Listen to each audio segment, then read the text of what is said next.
Hi, I'm Stevie with Bump Fit Physical Therapy, and today I'm going to be showing you how you can get some relief from SI joint pain while you're pregnant. So just a little backstory on myself. I have been really busy over the last few weeks, and so my health and fitness took the back burner, and because of it, I started having some SI joint pain. Now, oftentimes, SI joint pain can be mistaken for regular low back pain, but there's a little bit of a difference. Low back pain will usually be more along the low back, but SI joint pain, if you put your hands up on your hips where your thumbs land and there's a little bony prominence, that's part of your SI joint. So for me, I had been dealing with this pain, but I just didn't think to do anything about it because, again, I was busy, I'm a mom, I'm human, and it just didn't happen. But one day I was sitting at the bottom of the stairs with my son. We were looking out at cars passing by, and I noticed that even though my feet were flat on the floor, my right sit bone, so that little bony part that comes out and you can feel when you're sitting on a hard chair, I could feel the right side making direct contact with the bottom step. However, my left side, I wasn't even really making contact. And then light bulb went off and I realized, hey, there's something I can do about it. It's not gonna take a lot of time and it's gonna be a quick fix. And then I should have decreased pain following this. So I actually had my husband, who is a kindergarten teacher, help me out with this simple, yet effective way to kind of reset your SI joint. So what you're gonna do is you're gonna get your partner, a friend, whoever, to check your leg length. You're gonna do this by, one, doing a bridge. So you're lifting your hips up into the air and then you're coming straight back down. And then your helper is gonna grab you by the ankles. You're not gonna do any movement. You're just gonna hang out here. They're gonna pull out and then almost give it like a little tug at the end. You have to take up any slack. And they're gonna check to see if the inside ankle bone or the malleolus is at center. So he can put his thumbs on the inside, either at the bottom or the top. Just he has to be consistent of which way he's measuring. So at this point, he might notice that one side is longer or one side is shorter, or they might be together. So in my case, the right side was actually a little bit short. So the second part is resetting the front part of the pelvis.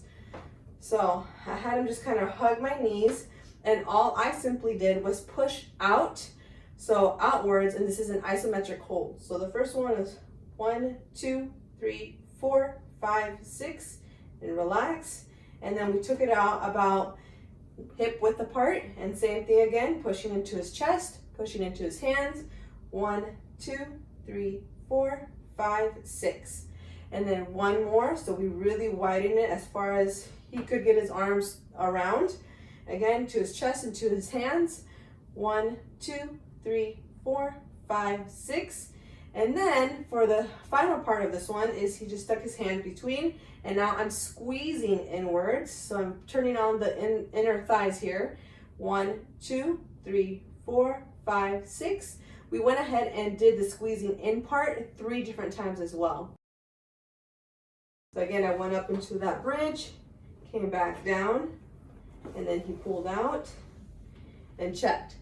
At this point, even though I had noticed some shifting or a popping sensation in my groin, which is completely normal with that kind of technique, I was still a little bit off. So it had improved, but the right side was still a little bit shorter. So step 3 in this process is we were going to try to get a little bit more motion in that pelvis to kind of even things out further.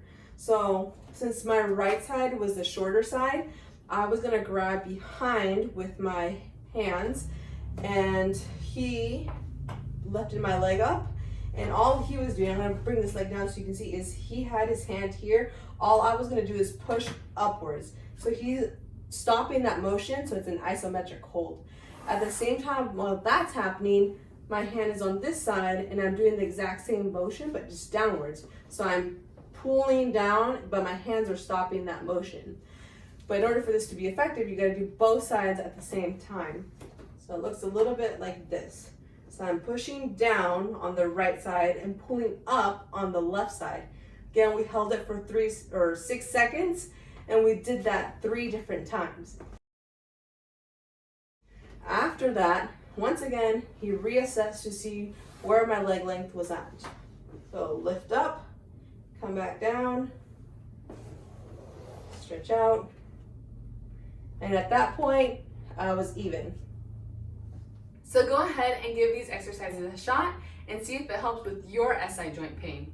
If it doesn't, give me a call so we can set up a time so we can go ahead and do a full assessment to find out the root cause of your pain. If you like these videos, make sure to subscribe below for more tips.